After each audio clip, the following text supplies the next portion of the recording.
अब मैं तुम्हें एक ऐसी लड़की की कहानी सुनाने जा रही हूं जिसने मौत को अपनी हथेली पर रखकर भी जिंदा रहने की हिम्मत की। जिसने वो दर्द सहा जिसे सुनकर रूह तक कांप जाए, और जिसने अपनी तबाही को अपनी ताकत बना दिया। तैयार हो जाओ, क्योंकि यह सिर्फ एक कहानी नहीं, ये एक जंग है। सदियों पुरानी जंग। कभी कभी जिंदगी तुम्हें एक ऐसे मोड़ पर लाकर खड़ा कर देती है जहां आगे सिर्फ अंधेरा होता है। तुम चीखते हो, मदद के लिए पुकारते हो, लेकिन तुम्हारी आवाज किसी तक नहीं पहुंचती।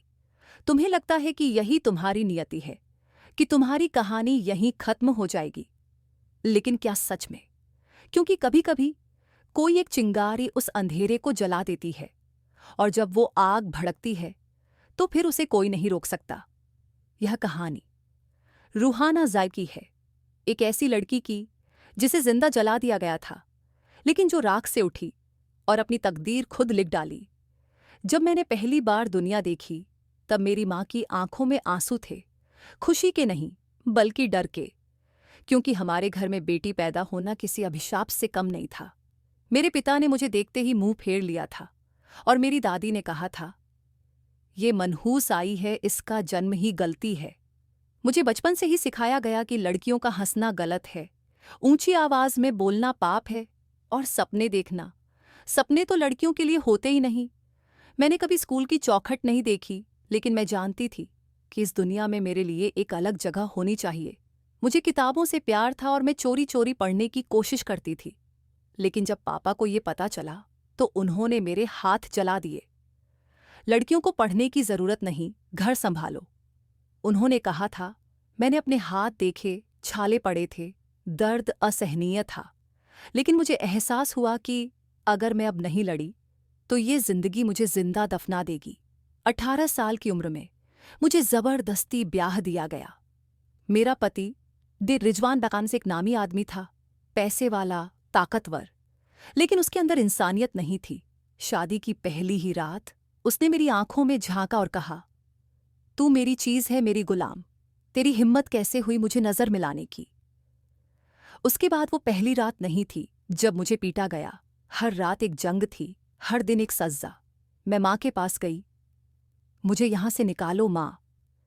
माँ ने रोते हुए कहा, बेटा सहन कर, यही औरत की तकदीर होती है। तकदीर? नहीं, ये तकदीर नहीं थी, ये पिंजरा था, और मैं इस पिंजरे से भागना चाहती थी।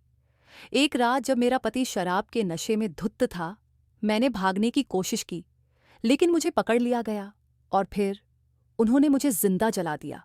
हाँ, जला दिया। मेरा पूरा शरीर आग में झुलस गया। मैं चीखती रही, गिड़गिड़ाती रही, लेकिन किसी ने मुझे बचाने की कोशिश नहीं की। जब आग बुझी तब भी मैं जिंदा थी। शायद कुदरत ने मुझे दूसरा मौका दिया था। मैंने महीनों तक अस्पताल में दर्द सहा। डॉक्टरों ने कहा, यह चमत्कार है कि तुम बच गई, लेकिन क्या इसे जिंदगी कहा जा सकता था? मेरा चेहरा झुलस गया था, हाथों की उंगलियां ठीक से हिलती नहीं थीं, और मेरी आत्मा, वो तो पहले ही राख हो चुकी थी। लोग मुझसे नफरत करने लगे। ये मनहूस है, इसे मौत क्यों नहीं आई? मुझे अस्पताल से निकाल दिया गया। घर वालों ने दरवाज़ा बंद कर लिया। मैं सड़क पर अकेली थी। मैं मर सकती थी, लेकिन मैंने मरने से इनकार कर दिया। अगर मैं जिंदा हूं तो मैं लड़ूंगी। मैंने अपनी जिंदगी को फिर से शुरू किया।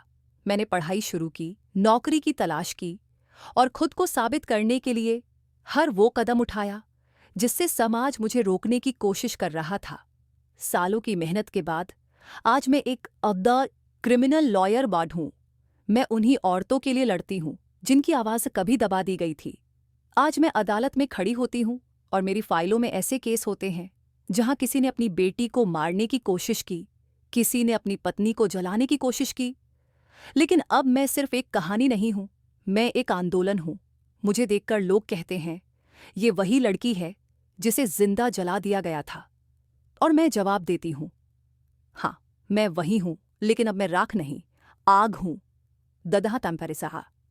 संदेश और अंत।